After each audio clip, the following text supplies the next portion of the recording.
It's time for Preserving Your Dignity and Your Money, Planning for Successful Aging with Nugen Law. And now your host, J. Bryan Nugen, estate planning and elder law attorney. Good morning, and welcome to Preserving Your Dignity and Your Money, Planning for Successful Aging with Nugen Law. I'm attorney J. Bryan Nugen, founder of Nugen Law, and your host for our program. The purpose of our show is to have weekly, in-depth conversations about matters relevant to folks as they walk down the path of successful aging. Our listeners will learn what it is to age with dignity and how best to protect their money.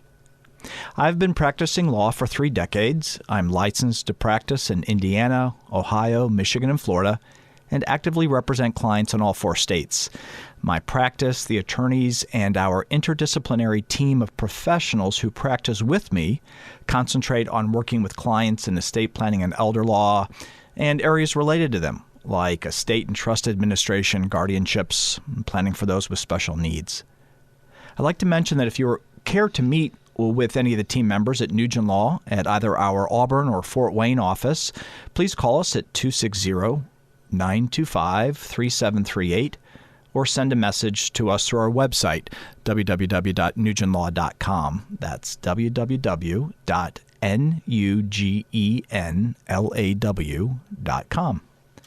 For today's program, I felt it important for our listeners to learn about how they can remain in their homes as they age for as long as possible, if not indefinitely, with appropriate care. And if it no longer makes sense for someone to remain in their home, is there an alternative to a nursing home or memory care unit, something else that folks might consider? My guest for today is Mrs. Patty McGill. Patty is the manager of a company called TrueCare Seniors, a personal service agency, and TrueCare Homes for residents that typically have some level of a cognitive impairment like a dementia, and in which no more than 4 residents live with on-site caregiver attendance 24 hours per day. So before we get too deep into what TrueCare Seniors and TrueCare Homes is about, Patty, please let the listeners know about your educational and professional background. So I started right after high school working in a hospital as an EKG tech. And then I got moved to the emergency room where I sometimes was a sitter with people that were senile in those days. Senile. We don't use that word anymore. No, that's an old one. Yeah. Because we didn't know how to treat them. So we went from having sitters to restraining them and giving them Haldol so we could treat them or just keep them quiet and keep them from wandering away or acting out because they were in a strange environment that was very noisy and very scary. Up until 2000, we didn't even have a place to treat people with dementia in the hospital. They were kept in the psych ward. These days, we don't mix dementia and psych. They're 2 very, very different. Distinct, completely. So a lot has changed there. I did go to nursing school. I did not take my boards. I decided to stay where I was. And then I ended up in assisted living. Mm-hmm. And that's my passion. That's where I'll stay. Great. So what made you make the change from that traditional institutional setting, that assisted living, ALF, the acronym for assisted living facility, for caring for seniors as they age to TrueCare? How did that transition happen? So that's a really great question because not everybody is actually prepared to go to assisted living. Mm-hmm. So, the term where they say bloom where you're planted, that really doesn't help. That really doesn't mean anything because you can't transplant a palm tree from Palm Springs in Indiana and expect it to grow and flourish. So just like people, you can't move them out of the environment where they're comfortable and expect them to flourish and continue flourishing in a place that doesn't make sense to them. So assisted livings are great for people that want to be in assisted living, but most people want to remain in their homes. And that's the number one competitor for an assisted living or a memory care is the home environment. Mm-hmm. So you made the transition from that traditional ALF background to working with TrueCare so that you were permitting your clients, you were seeing a need, permitting their clients to remain in their home if possible, and maybe out of that that routine that people are normally seeing, go from my home to an ALF. Interesting. So how is the company that you're with, TrueCare, how is that licensed within the state of Indiana? So we're licensed through the Department of Health as a personal service agency. So we go into the homes not to manage the medical or the health conditions of our clients, but their home care and their personal care needs.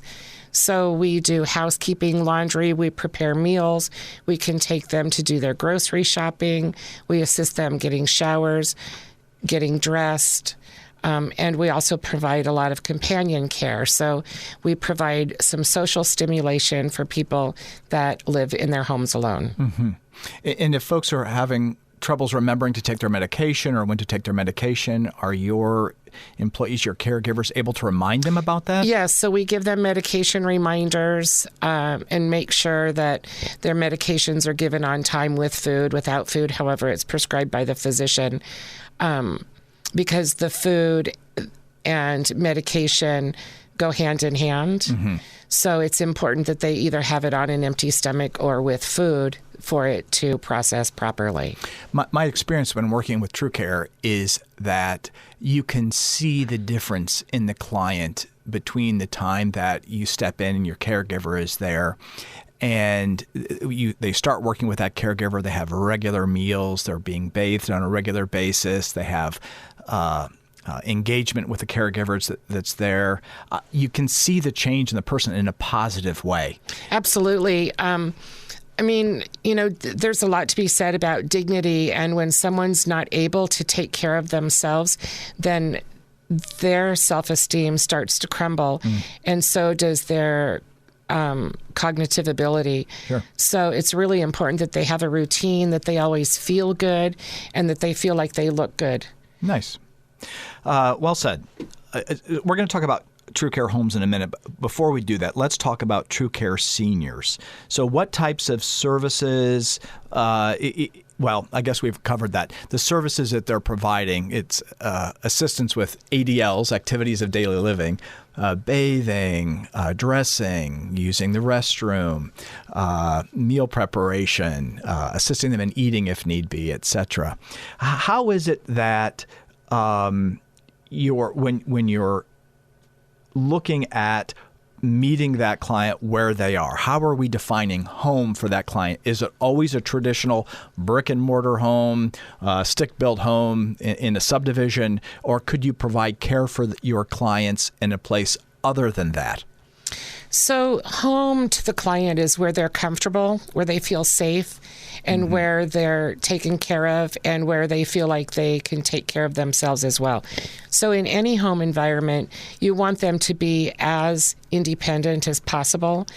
And we just assist with that, whether it be in a private home or in our care home. Even in the care homes, if they want to help with the laundry or set the table for dinner or help with cooking, it's best to allow that so that they feel, number one, they feel like they have purpose in that home, and number two, so that they feel like they're doing something and they're connected. So are a majority of your attendants, your care providers for your clients, seeing your clients in their physical home? Is that generally where they are? I mean, the home could be an apartment, it could be a home that they own. Generally, is that where you're seeing them? Yes. Have you also provided care for them in places like independent living facilities where they're more independent, but they may need a little bit of extra care? Yeah. So even an independent senior living apartment, most of those don't provide any of the ADL assistance. So we can go into any of those independent apartment buildings and provide the housekeeping, the laundry, the meal prep, and keep them, again, in independent living as long as possible without moving into an assisted living. One of the big things with people moving out of their home, whether it be an independent living apartment, it's their things. Those things are so important to people. And you can have someone that can't remember what they ate for breakfast, but they can tell you where their teacup in their china cabinet came from in 1950. And those things are very important, and those things can keep them connected. Yeah, I've been aware there's something called delirium, right? You leave the home in which you're familiar, you've been there for years and years, and we put you in a different environment, and all of a sudden family members are recognizing, gosh, mom, dad, grandma, grandpa, they seem to be confused. They're not sure where they are. So just a subtle change like that can actually be disruptive to the person. Yeah, and there is a settling in period in moving from the home to a care home or an assisted living. When you keep them in their home and take the care to them, they don't have that period of confusion and that settling in time because you're going to where they are or meeting them where they are. Nice. What I've learned as an elder law attorney is that as my clients age and their needs change over time, they're sometimes afraid to let their family know and loved ones know they need help. The fear is that asking for help means they may be asked to leave their homes. So it seems to me that TrueCare seniors, you're trying to keep them in their homes, your clients in their homes, so they should not be afraid to ask for a little bit of help. As the manager of TrueCare, Patty, how do you first become aware that someone may need help? Is it typically the client reaching out, a spouse, a child? It's very rarely the client. It's usually the child is seeing some decline in the parent. It's very difficult because none of us were raised to parent our parent. So they don't want to overstep. So there's a lot of things that happen. There's a lot of guilt. There's a lot of, sometimes blame. The biggest thing is that someone has to step in at some point. And as much as the parents or parent don't want to admit that they need help, nobody ever wants to admit they need help. But they're afraid that if they let anybody know that they're declining in any way, that their freedom is going to be taken away, their independence, their home. And really, just a little bit of help from your care provider, your attendant, can change the world for your clients. Oh, absolutely. A lot of it is even just assisting them to remain independent. So, they get a little pep in their step because they were able to complete the laundry today because the caregiver carried it to the laundry room. Sure. Or, they can prepare a meal because the caregiver assisted them in chopping up the food when, their hands are too shaky. They can't use a knife, so they have someone to assist them. And then, they feel like, they've accomplished something big. Of course. So after you're contacted, if it's by, the child, it could be the client themselves, a spouse, etc., what happens next? What's the process look like? So they call TrueCare, they ask for Patty, and you're going to meet the individual that needs the care. What is that? What happens next? What's the process for you to get to know them? So the process is, after having conversation with the family member, whoever reaches out initially, I would go to the client's home and sit down with them and explain what we do and how we can help. Many times they're a little resistant. I can usually talk them, make them understand how helpful it would be, and they'll consent. Do a little assessment, ask them a few questions, try to assess their short-term memory a little bit. And I do a walkthrough in the home to see how we can help and what is necessary. And at that time, I also look for some safety issues like, newspapers on the floor and extension cords. Rugs. And that kind of rugs. Yeah, that kind of stuff. I look for grab bars in the bathrooms, the rugs in the bathrooms. Mm-hmm. And, incidentally, bathrooms are bad falls. Yep. Bathrooms are really bad falls. I always tell my clients, if you want to stay in your home for an extended period of time, and as long as possible, as long as it makes sense, make sure your bathroom is accessible. Absolutely. I want to see the doorway to the bathroom being wide enough. We don't want bathtubs that you have to step over to get into. We want, if at all possible, zero, so that the shower is flush with the floor, so you could walk into the shower, be rolled into the shower. So to your point, Patty, the bathroom is the key to making sure someone can stay there. It is. And, a fall in a bathroom, and I would venture to say that 90% of the time would lead to a nursing home stay. Mm-hmm. And the longer you're in a nursing home, the longer you're going to be in a nursing home, right? Because people decline mentally. They decline physically from not having any physical activity. It's always noisy. It's always light in there. They don't get great sleep, right. So they get confused. Nursing homes have a great purpose, and so do rehabs. I mean, we love them. We get a lot of clients from them. However, it's best for them to not have the fall. Sure, of course. Yeah. Yeah, if we can prevent that. Right. So you've met your client, you've gone to the home, you've kind of done an assessment to see what it looks like, making sure it's appropriate for them, made some recommendations for precautions for safety, etc. Do you create some type of a plan or so that when your caregivers go in, they know how to provide care for that client? What does that look like, and how do you establish that plan of care? So it's actually called a care plan, and so I assess the needs in the home. How often we're going to mop the floor, how often we're going to clean the bathroom, and all of that information gets put into our computer system. And our caregivers, when they get to the home, they get a list of that through the app on their cell phones. So they can sit down with their client and say, okay, so today I'm here to change the bedding, prepare a meal for you, and do some housekeeping. Is there anything you want me to do first? Mm-hmm. And if the client says, oh, yeah, I'd really like for you to take me to get my hair cut, then that's what we're going to do. We always want to do what's best for our clients. And sometimes they're just extra lonely and they just need some attention. So our focus, lately has been, you can mop tomorrow, but today she needs to play cards, right? Mm-hmm. She needs her hair done. He needs to go out and pick up some groceries so that you can prepare a meal for him tomorrow. Mm-hmm. So, it's, again, person-centered care where we do what they need at that moment. I like that phrase, person-centered care. Yes. That's nice. And it's unique to each client. So that plan that you were establishing initially, how is it that we know that those services were performed? How does your attendant let you know or let other team members at TrueCare know that, yes, we've provided the care, we've gone to the grocery store, we've gone to get our client's hair done, nails done, whatever it may be? How is it that we transfer that information from the caregiver out in the field back to the office and then eventually to the family so that they know what was happening?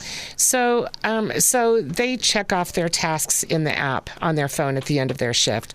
But and I'm very proud of this, that TrueCare has taken an extra step. So we now have a field support staff member who actually randomly drops in our clients' homes when the caregiver is there to make sure, obviously the caregiver is dressed in uniform and they have their name tag, those little things. But we want to make sure that tasks are being done. Mm-hmm. Also, that's to provide support to our staff and to the client. So if the staff member has identified anything in the household that they have a question about, they can ask our field support person, Janice. If the client has any questions, they can ask Janice. And they always know, both the clients and the caregivers, that there is extra support out there and that we are watching and that we do care. Excellent. So that information, not only your field support logs, your care provider logs their information. Field support staff will drop in on occasion digitally. It's sent back to you through that application on their phone, tracking what they've done. And is there a way for you to communicate if the family calls and says, "What happened with mom today?" Is there a way for you to communicate with them about what took place? How do you keep them in the loop? Well, So yes, we do it that way if they call. We do have very, very open communication with our clients' family members. Excellent. They have my cell phone. They can call Dana. They can call us anytime during our regular office hours, and I do answer after hours as well, because I know if it was my mom or dad and knew that they were struggling with someone, I would want to reach someone quickly. Sure. Well said. So you've established that plan initially for your client, but your client's needs may change. How is that plan able, that care plan, I think that was your phrase, is that care plan able to be amended or modified as the needs of your client changes over time? Absolutely. So I stay in contact, and so does Dana, our scheduler. We stay in contact with our field staff. They let us know if there are any changes. For example, yesterday I got a call from one of my staff members that said, over the last week, her client has declined a little bit. Mm-hmm. First of all, we had a time change. Oh, yes. Yeah. That's a big deal. Affected everyone. That's a big deal for especially people with dementia. We've also, had some dark days, with clouds. But anyway, the caregiver called me and told me what she had been seeing in her client. So I did. I called the client and let him know what was shared with me, and he was, interestingly, on his way to go see her. So, it was great timing because he had a little heads up before he got there. Mm-hmm. Very nice. So your attendant getting to know the client can see those subtle changes. So you, Patty, when you've gone in, you've done that assessment, you've established a baseline for them in essence. You're meeting with them where they are. And then your folks in the home and, of course, your field staff support and you dropping in on occasion, you can see and recognize those changes from that baseline and hopefully recommend and work with the family and the client to change their plan to accommodate those changes and make sure they're in the right, and for most appropriately. Sometimes, Brian, it's just a matter of adding another day to their care plan. So instead of going once a week, we might go twice a week. We may change the time of day. For example, if mom's sleeping halfway through our shift, then we may want to go later when it's not her nap time, her scheduled nap time. Schedules and structure are very important to people. For everyone. Yeah, but right? Especially those with some type of a cognitive impairment. Yes, any cognitive, But your clients don't just have a cognitive impairment. It could be someone that is has full capacity, but they need assistance physically. Absolutely. So if to our listeners, if you care to meet with any of the team members at Nugen Law at either our Auburn or Fort Wayne office, I do want to remind you that our phone number is 260-925-3738. Or if you're hearing about Patty today, speaking in regard to TrueCare, and you'd like to speak with her about receiving services for you or someone you love or care for, she may be reached at 260-333-6440, 333-6440. So no, Patty, if it no longer makes sense for a client to be receiving care in their home, they are needing longer, instead of 3 or 4 hour shifts, they need 12-hour shifts, 20-hour shifts, 24 hours a day care. And it's become cost prohibitive, frankly, for them to remain at home. Is this where TrueCare Homes becomes a viable option for your clients? Yes, it is. And I usually have the conversation with TrueCare Homes with my first call with the family so that they know that we have step A and we have step B. Mm-hmm. Well, so what are TrueCare Homes? So TrueCare Homes are private homes. We have 2 of them in the Auburn area. They're in regular neighborhoods. They're both 4-bedroom, 2-bath homes. Can have the capacity of 4 adults in them. They're seniors. And we do all of their ADLs. We ADLs, to remind our listeners, ADLs, activities of daily living. And what are those things? So that's dressing, grooming, brushing their teeth, brushing their hair, toileting, sometimes helping out with tasks, taking their medications. And they sit down and have meals. We prepare all the meals there as well. Can your residents participate in meal preparation if they care to? Absolutely. And Sometimes they do in the beginning, but they get to where they get a little spoiled. I love that. They would rather just have us do everything for them. Yeah. And that's okay too. Sure. Because what we want is we want happy people. Yeah. Yeah. We want to do their living the way they want it. Mm-hmm. Do these homes have, gardens, and are they able to, get outside if need be? They do. So last year we planted some tomatoes and some carrots in one of our homes for one of our ladies that insisted on having tomatoes. But we had a chipmunk problem, and she became so attached to the chipmunks. She didn't care about the tomatoes anymore. Yeah, the tomatoes didn't matter so much. So I'm having to wonder, maybe this year we'll plant broccoli or something. Yeah. I don't know. Something I don't know. the chipmunks don't prefer as much. But they have outdoor space, both in the front yard and the backyard. In fact, I was telling one of the residents the other day that really likes to gossip, and she's had maybe a tough week or so, I think, with the time change. I told her we need to start going out front with the nice weather and gossiping about the neighbors. Sure. So she really got a kick out of that. So, all right. And that's one of those routines, too, that, once the weather, when we have good weather, we can take her out every morning at 10 with a cup of coffee. Sure. Very nice. That's great. Can you relay to our listeners a real-life example of what you've seen with your TrueCare home residents, like day 1, day 7, day 14, day 20? Any changes that you've seen in your folks? Yeah. So a lot of times day 1 through day 7 can be difficult because you're in a new environment with new people, and you're not used to someone checking on you every couple hours at nighttime. Mm-hmm. We try to be really quiet about that, but, sometimes just opening the door will wake someone up. So it takes some time living in a new home. They do come with their own furnishings, which is for something their bedrooms. Yes, for their bedrooms. So it's really important that they have their own belongings in their room, so they feel like it's home to them. Right. Because essentially it is their new home. Yeah. After about a week, sometimes less, sometimes more, they do settle in. They pick their own television shows and, their own things that they like to do, and they'll tell us what they want to eat and what they don't like to eat. And that's what we want. We want to know what makes them happy so that we can always, hit it and do what they want. Sure. Do you have any type of organized or scheduled activities for them, or guests that are coming in? We do. So we have dogs that visit once a month that always lifts people's spirits. Great. I take my dog in on the weekends if I pop in for anything. I have to ask, what's your dog's name? Her name is Phoebe. Phoebe. All right. Yeah, she's a little toy poodle, and she's a crowd pleaser. Oh yeah, she when they're eating a meal, let me tell you, she's the happiest girl because they love to give her a snack. Good for Phoebe. So people are always curious about costs. How can I get this care? How is the care provided by TrueCare Seniors paid for?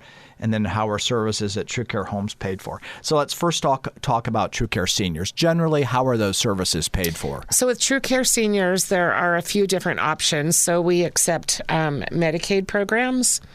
We accept the programs through aging and in-home services. Some people have long-term care insurance.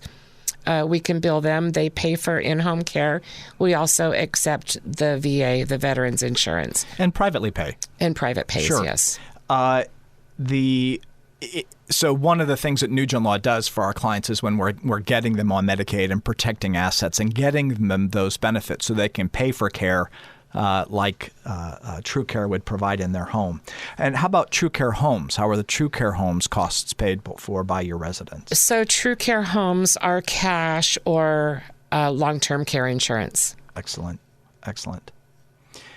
I have had clients, of course, at both of the care homes, and clients TrueCare has paid for, or rather has cared for within the community. And I'm really proud of the work that you do and your caregivers do.